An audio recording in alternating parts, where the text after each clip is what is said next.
The nature of Severance and its analyses of the self undoubtedly causes the audience to ask themselves, are the innie and the outie two halves of the same whole, or are they now two completely different people?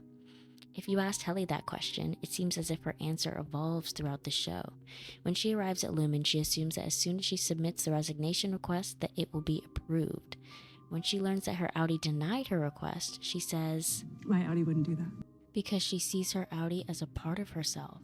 Different memories, but having the same fundamental morals and beliefs. After she tries to threaten bodily harm to herself in order to leave Lumen, she learns that her outie is in fact very different from her and views Helly as a completely separate entity with no autonomy or rights of her own.